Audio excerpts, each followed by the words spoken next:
Isinulong sa ginaganap na APEC meeting sa Cebu ang pagpapalakas sa papel ng mga kababaihan pagdating sa sektor ng transportasyon.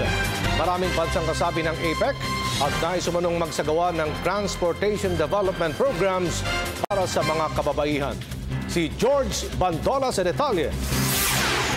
Hindi na maaaring isantabi ang kapakanan ng mga kababaihan kung pag-uusapan ng pagpapataas ng antas ng transportasyon sa bansa.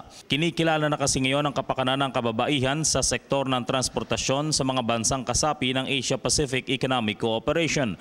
Ayon kay Susan Kurland, Assistant Secretary ng Department of Transportation ng Amerika, pansin-pansin pa rin ang mababang partisipasyon ng mga babae kahit papatuloy ang panawagan ng pagkakapantay-pantay.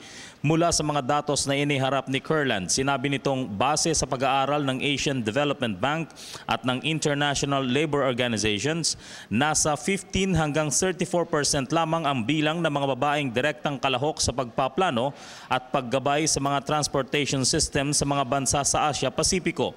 Hindi rin nalalayo ang USA dahil umaabot daw sa $42 hanggang $47 billion ang nawawalang kita ng transportasyon dahil sa mababang participation rate ng mga babae. Sa katunayan, sa isang survey ng ILO, 47% ng workforce sa Amerika ang binubuo ng kababaihan, subalit halos 30% lamang sa mga ito ang nasa transportation. Naiulat din ng ADB na mas malaki ang kinalaman ng mga babae sa transportasyon dahil ang mga babae ang karaniwang mas madalas at mas nangungunang consumer transportation services. Kadalasan pang ang kasama ng mga ito ang kanilang mga anak. Ito ang mga itinuturing na shortfalls na maaaring tugunan ng ilang araw na transportation forum dito sa Cebu City sa ilalim ng APEC 2015. Number one, promoting education, which means ensuring that women receive the necessary training to qualify for jobs in transportation and to build awareness of career opportunities. Number two, hiring and entrepreneurship.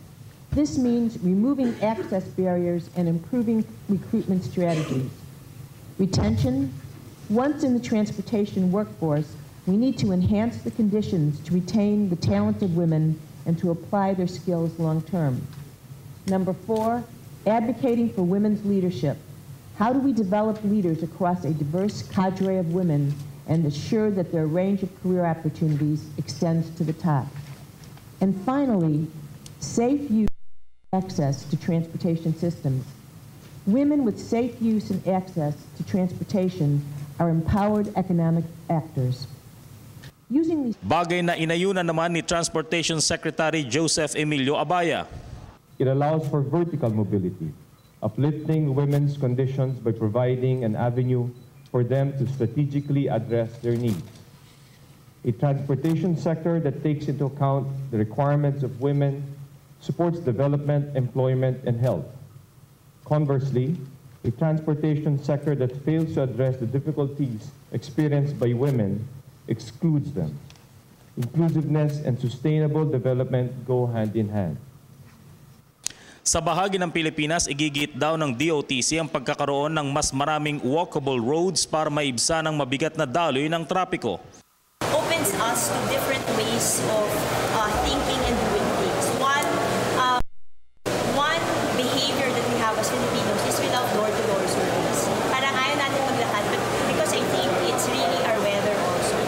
But in other countries, in other tropical countries like Thailand and Vietnam, they're more open to taking public transport and then walking the last mile.